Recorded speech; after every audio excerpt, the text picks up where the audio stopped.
দেখুন, আমার মনে হচ্ছে সেই সমস্ত জিহাদি মেন্টালিটির মানুষরা আমাদের আর ধৈর্যের পরীক্ষা না নিক। হিন্দুরা সহনশীল, হিন্দুরা ধৈর্যশীল, হিন্দুরা সর্বদাই সব ধর্মকে সম্মান করেছে।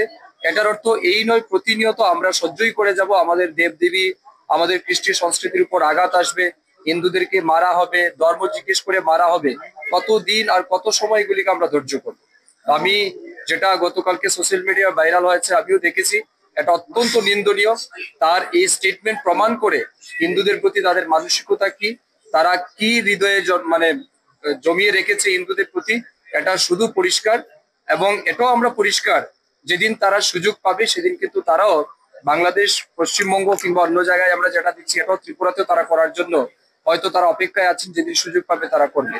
তো বিশেষ করে আমি হিন্দুদের বলবো, আপনাদের সতর্ক থাকতে হবে, আমাদের সতর্ক থাকতে হবে, ইউনাইটেড হতে হবে। কারণ এটা কোনো রকমের ধর্মীয় কালচার নয়, এটা হচ্ছে আতঙ্কবাদীর একটা বিচারধারা।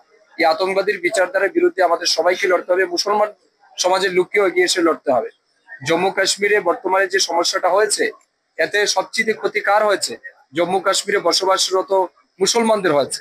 তাদের রুজি রুটির উপর লাথি মেরেছে, তাদের যে ব্যবসা বাণিজ্য তার উপর লাথি মেরেছে। টুরিস্ট কমে যাবে, তো তার জন্য দায়ী কে? মুসলমানই দায়ী। কিন্তু আমি বলছি মুসলমান সমাজকেও এই সমস্ত জিহাদি মানসিকতার বিরুদ্ধে আওয়াজ তুলতে হবে।